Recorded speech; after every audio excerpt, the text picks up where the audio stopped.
Welcome our YouTube channel GS with Ashu. BPSC TRE class 6 to 8 के लिए set practice कराया जा रहा है रुक्मणी प्रकाशन की बुक से सोशल साइंस के लिए, जिसमें आज हम लोग सेट नंबर 9 को लगाने वाले हैं। इससे पहले सेट नंबर 1 से 8 तक ऑलरेडी करा दिया गया है। जो लोग नहीं देखे हैं तो वो लोग प्लेलिस्ट चेक कर सकते हैं। वीडियो स्टार्ट करने से पहले आप लोगों से एक ही रिक्वेस्ट है, प्लीज़ वीडियो को लाइक और सेशन खत्म होने के बाद किसी भी एक ग्रुप में शेयर जरूर कर दीजिएगा। चलिए शुरू करते हैं और आप लोग भी सोचिएगा अपना आंसर क्या हो सकता है।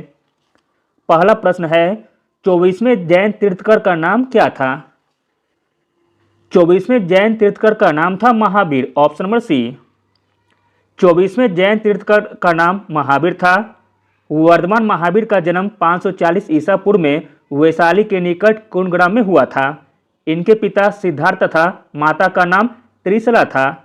इनकी पत्नी का नाम यशोदा तथा पुत्री का नाम प्रियदर्शनी था। और इनके प्रथम शिष्य थे जमाली, जो कि उनके दामाद थे। भगवान महावीर की जीवन निर्माण यानी कि मृत्यु 468 ईसा पूर्व में पावापुरी राजगीर बिहार में हुई थी।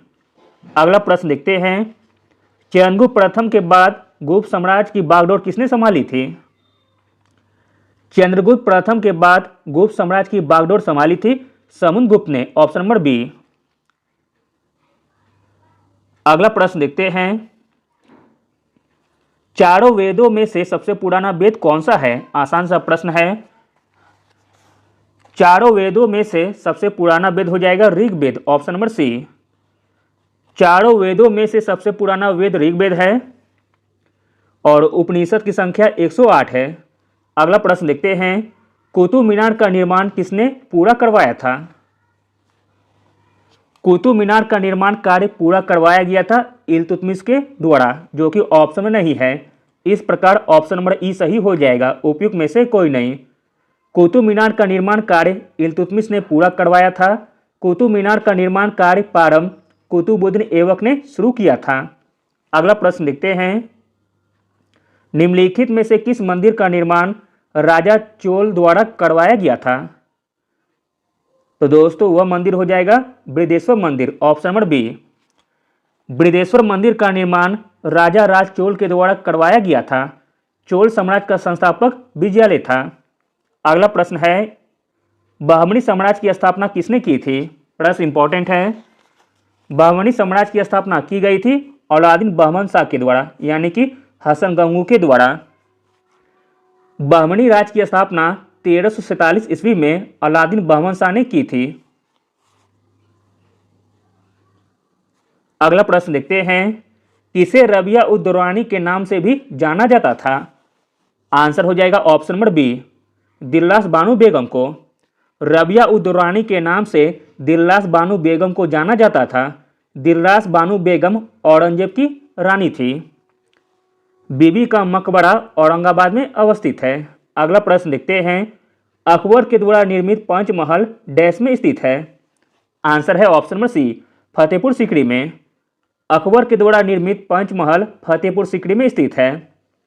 फतेहपुर सीकरी का इबादत खाना पूजा हॉल में अकबर विभिन्न धर्मों के विद्वानों के साथ चर्चा करते थे। अगला प्रश्न देखते हैं, अहमदनगर की किस रानी ने सम्राट अकबर के खिलाफ युद्ध लड़ा था? तो दोस्तों वह रानी का नाम था चांद बीबी, ऑप्शन नंबर बी। अहमदनगर की रानी चांद बीबी ने सम्राट अकबर के खिलाफ युद्ध लड़ा था। चांद बीबी अहमदनगर की रहने वाली थी, जबकि इनकी शादी बीजापुर के शासक आदिल शाह से हुई थी। अकबर ने सर्वप्रथम 1561 ईस्वी में मालवा पर विजय पाया था। अकबर का अंतिम विजय अभियान 1601 ईस्वी में असीरगढ़ का विजय अभियान था। अगला प्रश्न है, निर्मित और निर्यातित वस्तुओं को प्रशासन द्वारा निर्धारित मूल्य पर बेचने जाने हेतु दिल्ली में एक विशेष बाजार सेड़ा-ए-अदल की स्थापना किसने की थी? निर्मित और निर्यातित वस्तुओं को प्रशासन द्वारा निर्धारित मूल्य पर बेचे जाने हेतु दिल्ली में एक विशेष बाजार सेड़ा-ए-अदल की स्थापना की गई थी अलाउद्दीन खिलजी के द्वारा, जो कि ऑप्शन में नहीं दिया गया है, इसलिए ऑप्शन नंबर ई सही हो जाएगा। सड़ा-ए-अदल यानी कि सराय-अदल सरकारी सहायता प्राप्त बाजार था, जहां वस्त्र एवं अन्य वस्तुओं का व्यापार होता था। अगला प्रश्न देखते हैं, इंपॉर्टेंट प्रश्न है, भारतीय राष्ट्रीय कांग्रेस की पहली महिला अध्यक्ष का नाम बताइए। भारतीय राष्ट्रीय कांग्रेस की पहली महिला अध्यक्ष का नाम है Annie Besant, option number C. Annie Besant 1917 में कोलकाता अधिवेशन की अध्यक्षता की थी। अगला प्रश्न है, भगत सिंह और बटुकेश्वर दत्त ने दिल्ली केंद्रीय विधानसभा में स्मोक बम फेंके, वे किसका विरोध कर रहे थे? तो दोस्तों वे विरोध कर रहे थे trade dispute bill and public safety bill पर, ऑप्शन नंबर सी। भगत सिंह और बटुकेश्वर दत्त ने दिल्ली केंद्रीय विधानसभा में स्मोक बम फेंके, वे trade dispute bill and public safety bill का विरोध कर रहे थे। भगत सिंह और बटुकेश्वर दत्त द्वारा 8 अप्रैल 1929 को केंद्रीय विधानमंडल में बम फेंका गया था। अगला प्रश्न देखते हैं, इंपॉर्टेंट प्रश्न है, निम्नलिखित में से किसने कभी भी भारतीय राष्ट्रीय कांग्रेस की अध्यक्षता नहीं की थी? तो दोस्तों वह हो जाएंगे doctor B R Ambedkar, option number B. Doctor B R Ambedkar ने कभी भी भारतीय राष्ट्रीय कांग्रेस की अध्यक्षता नहीं की थी। दादा भाई नौरोजी ने 3 बार कांग्रेस अधिवेशन की अध्यक्षता की थी। अगला प्रश्न देखते हैं, किस महान स्वतंत्रता सेनानी को देशबंधु के नाम से जाना जाता है? प्रश्न इंपॉर्टेंट है। देशबंधु के नाम से जाना जाता था चित्तरंजन दास को, ऑप्शन नंबर ए।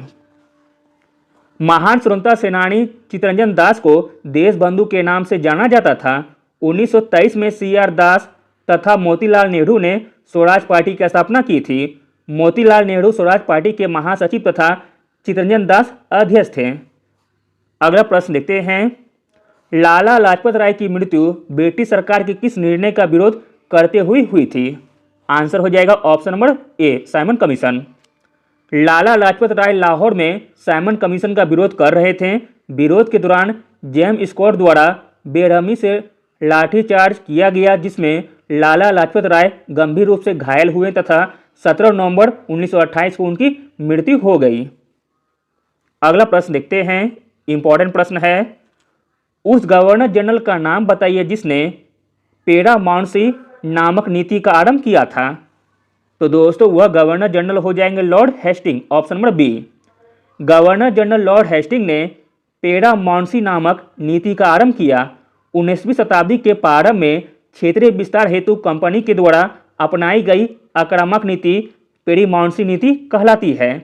लॉर्ड हेस्टिंग्स का कार्यकाल था 1813 से लेकर 1823 तक।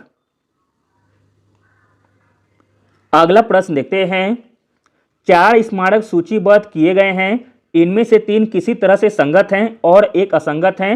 असंगत का चयन करें। तो इसमें आपका असंगत हो जाएगा स्मृति स्थल, ऑप्शन नंबर बी।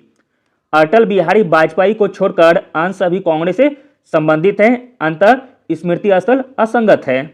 राजघाट समाधि स्थल है महात्मा गांधी जी का। किसान घाट समाधि स्थल है चौधरी चरण सिंह जी का। स्मृति स्थल समाधि स्थल है अटल बिहारी वाजपेयी का।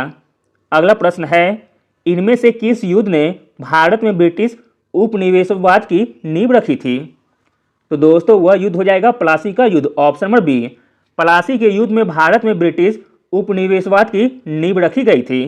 प्लासी का युद्ध 23 जून 1757 को लड़ी गई थी। अगला प्रश्न देखते हैं, साइमन कमीशन में कितने भारतीय सदस्य थे?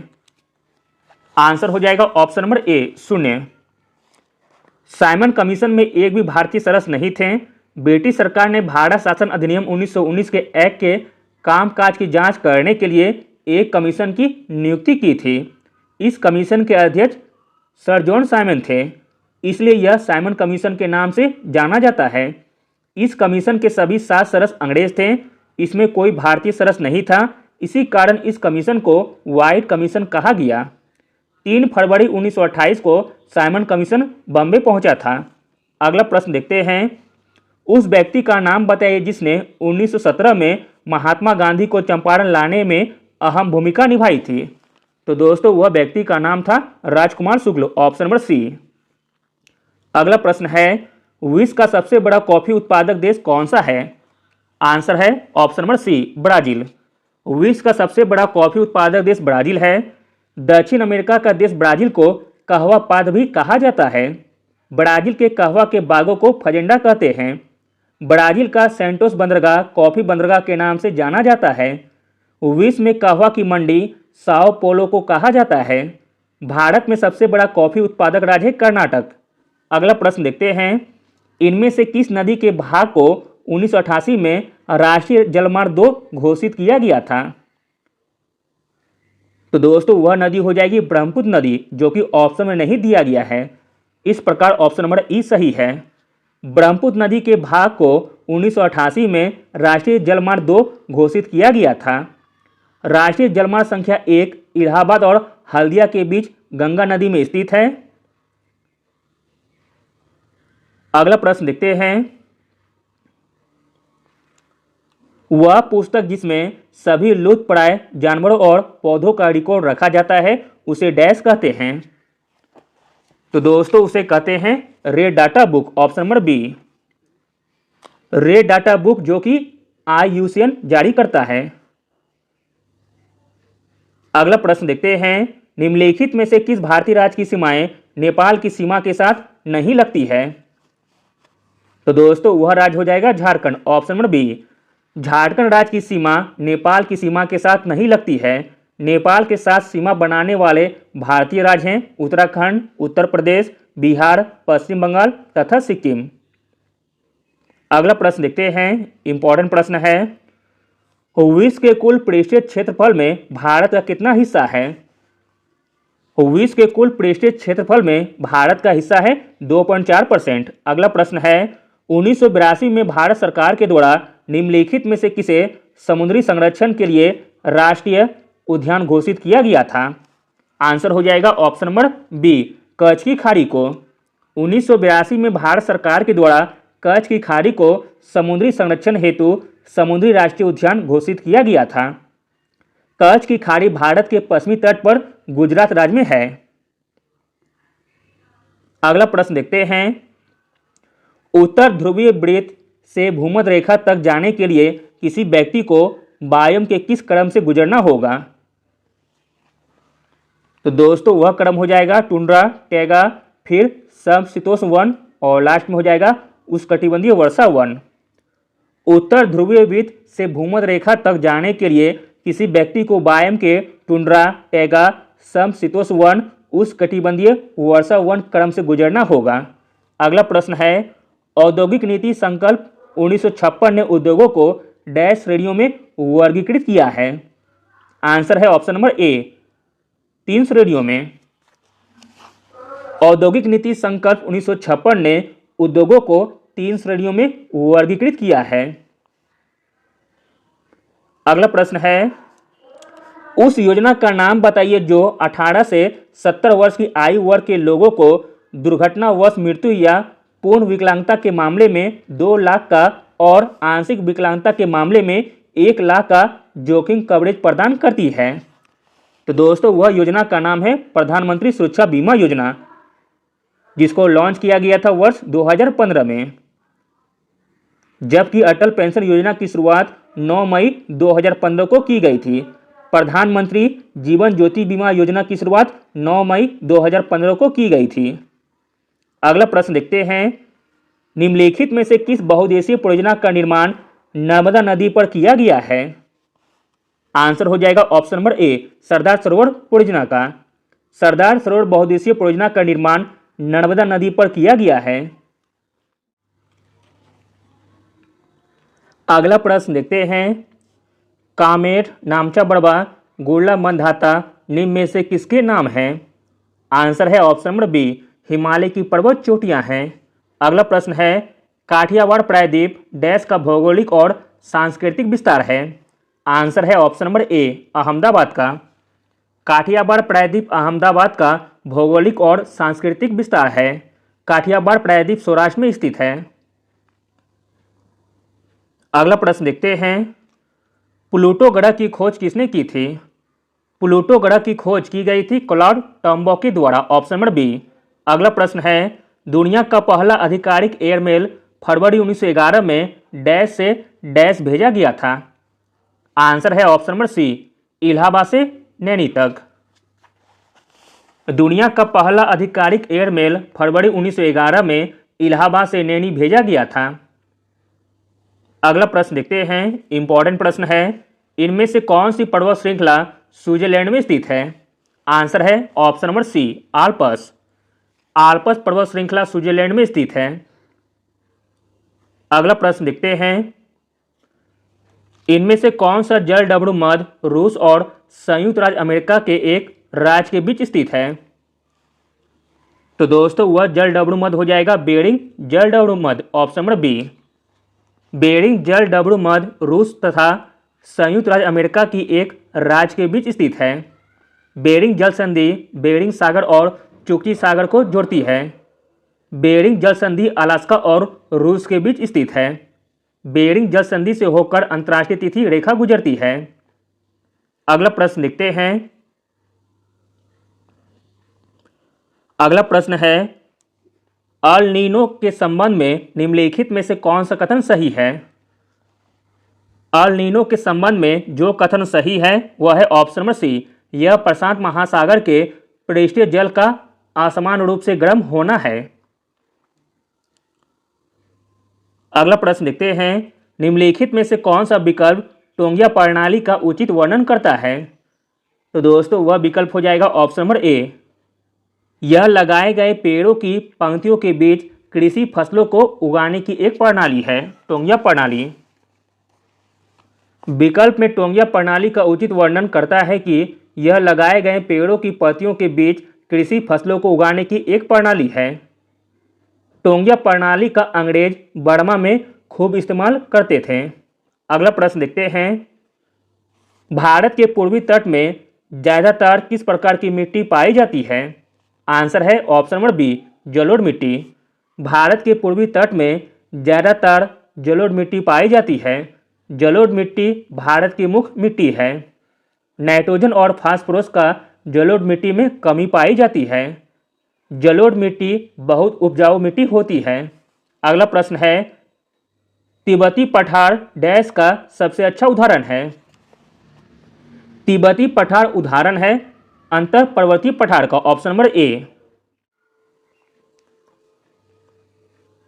अगला प्रश्न देखते हैं, पशुओं के प्रति क्रूरता रोकथाम अधिनियम 1960 की धारा ए के तहत वर्ष 1962 में स्थापित भारतीय पशु कल्याण बोर्ड एक सांविधिक सलाहकार निकाय है जिसकी स्थापना पशु कल्याण बोर्ड संबंधी कानूनों पर भारत सरकार को सलाह देने के लिए की गई थी। यह किस मंत्रालय के अंतर्गत आता है?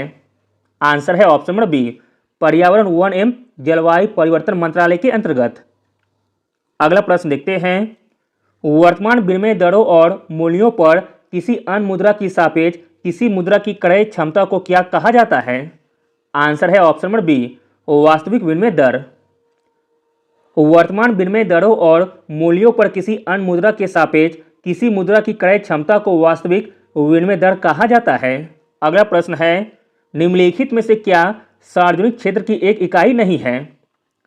सार्वजनिक क्षेत्र की एक इकाई नहीं है, वह है ICICI जो कि एक प्राइवेट बैंक है। अगला प्रश्न देखते हैं,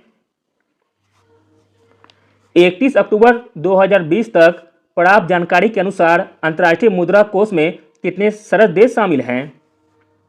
आंसर है ऑप्शन नंबर ए, 190।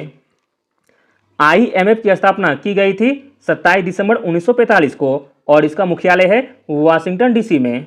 अगला प्रश्न है, बैंक दर वह ब्याज दर होती है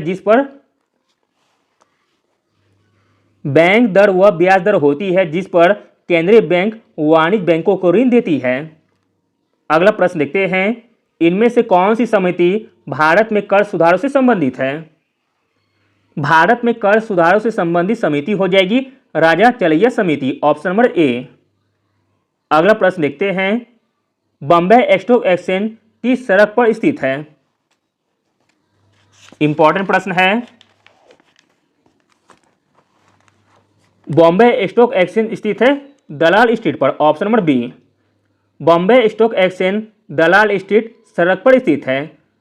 बॉम्बे स्टॉक एक्सचेंज की स्थापना 1875 में की गई थी। अगला प्रश्न है, महंगी या दुर्लभ मुद्रा का तात्पर्य उस धन से है जिसे डैश के कारण प्राप्त करना कठिन है। आंसर है ऑप्शन नंबर ए, ब्याज की उच्च दर। महंगी या दुर्लभ मुद्रा के तात्पर्य उस धन से है जिसे ब्याज की उच्च दर के कारण प्राप्त करना कठिन है। अगला प्रश्न देखते हैं, भारत में योजना आयोग की स्थापना डैश में हुई थी। भारत में योजना आयोग की स्थापना हुई थी वर्ष 1950 में। अगला प्रश्न देखते हैं, इंपॉर्टेंट प्रश्न है, 1969 में सरकार ने कितने प्रमुख बैंकों का राष्ट्रीयकरण किया था? 1969 में सरकार ने 14 प्रमुख बैंकों का राष्ट्रीयकरण किया था, ऑप्शन नंबर बी। जबकि 1980 में पुनः इंदिरा गांधी ने 6 बैंकों का राष्ट्रीयकरण किया। अगला प्रश्न है, आईडीबीआई की स्थापना कब हुई थी? आईडीबीआई की स्थापना हुई थी वर्ष 1964 में। अगला प्रश्न देखते हैं, प्रश्न इंपॉर्टेंट है, पहल योजना किससे संबंधित है? पहल योजना संबंधित है एलपीजी सब्सिडी का प्रत्यक्ष हस्तांतरण से। पहल योजना की शुरुआत की गई थी 1 जून 2013 को। अगला प्रश्न देखते हैं, नीति आयोग के बारे में निम्नलिखित में से कौन सा कथन सही नहीं है? नीति आयोग के बारे में जो कथन सही नहीं है वह है ऑप्शन नंबर बी। इसकी स्थापना 1 जनवरी 2016 को हुई थी, जो कि गलत कथन दिया गया है। नीति आयोग की स्थापना 1 जनवरी 2015 को हुई थी। अगला प्रश्न देखते हैं, 124 नंबर, इनमें से किसे 1 जुलाई 2017 को भारतीय संविधान के 101वें संशोधन के रूप में पेश किया गया था? तो दोस्तों वह हो जाएगा वस्तु एवं सेवा कर यानी कि जीएसटी। 1 जुलाई 2017 को भारतीय संविधान के 101वें संशोधन के रूप में वस्तु एवं सेवा कर को पेश किया गया था। जीएसटी दिवस जो कि 1 जुलाई को मनाते हैं। जीएसटी सर्वप्रथम 1954 में फ्रांस में लागू हुआ था। अगला प्रश्न है, विश्व के सबसे अधिक प्राकृतिक गैस भंडार किस देश में है? विश्व के सबसे अधिक प्राकृतिक गैस भंडार है रूस में, ऑप्शन नंबर ए। अगला प्रश्न देखते हैं, वैश्विक खुशहाली रिपोर्ट पहली बार किस वर्ष प्रकाशित की गई थी? इंपॉर्टेंट प्रश्न है, वैश्विक खुशहाली रिपोर्ट पहली बार प्रकाशित की गई थी 2012 में। अगला प्रश्न है, नाबार्ड का सही पूर्ण रूप क्या है?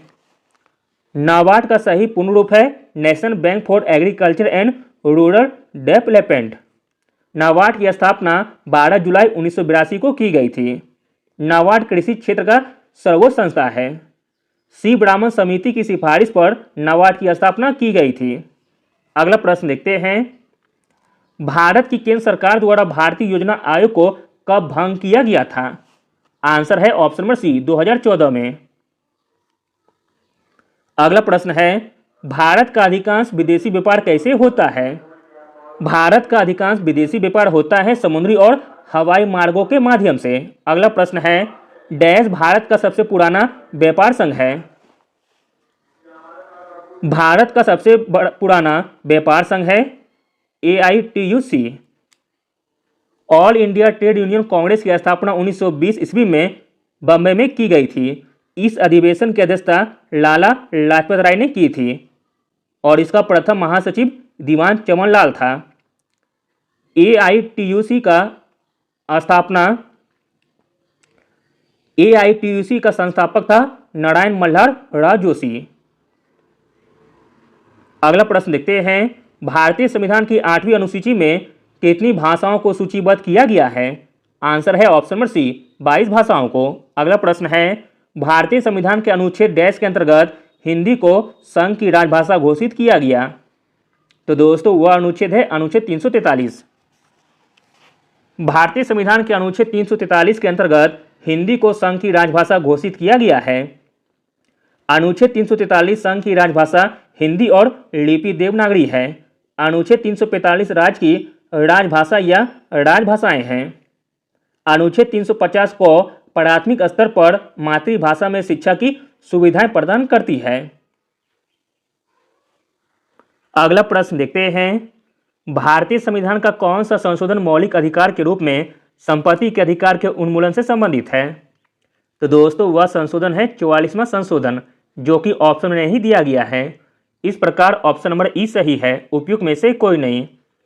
अगला प्रश्न देखते हैं, मिश्रित कृषि की मुख्य विशेषता क्या है?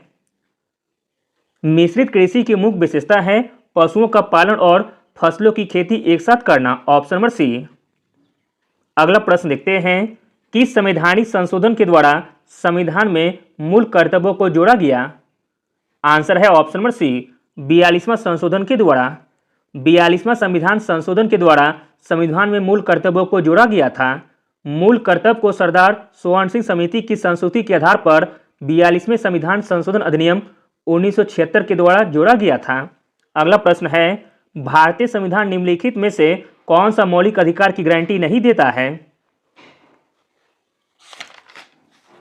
आंसर हो जाएगा ऑप्शन नंबर बी, व्यवसाय का अधिकार।